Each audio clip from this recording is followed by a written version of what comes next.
کیا آپ جانتے ہیں جن قوموں نے اپنے اساتذہ کا احترام کیا وہی قومیں علم اور کردار میں آگے بڑھیں، اور جنہوں نے استاد کو بھلا دیا وہ راستہ بھٹک گئیں۔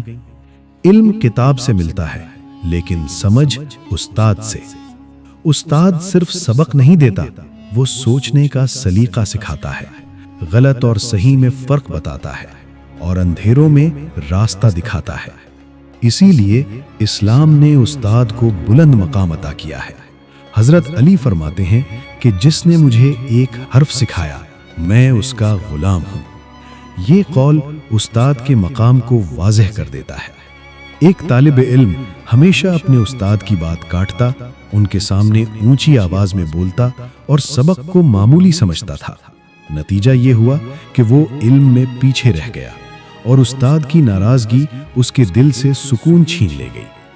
اسی کلاس میں ایک اور طالب علم تھا جو خاموشی سے سنتا، ادب سے سوال کرتا اور استاد کی رہنمائی پر عمل کرتا تھا۔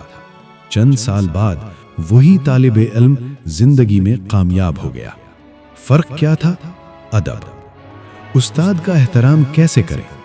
استاد کی بات توجہ سے سنیں، ان کے سامنے نرم لہجے میں بات کریں، ان کے علم کو کم نہ سمجھیں، ان کے لیے دعا کریں، کیونکہ جو علم ادب کے ساتھ حاصل ہو وہ دل میں اتر جاتا ہے۔ اختتامی پیغام: یاد رکھیے، علم تبھی فائدہ دیتا ہے جب اس کے ساتھ احترام شامل ہو، اور جو استاد کا احترام کرتا ہے اللہ اس کے علم میں برکت عطا فرماتا ہے۔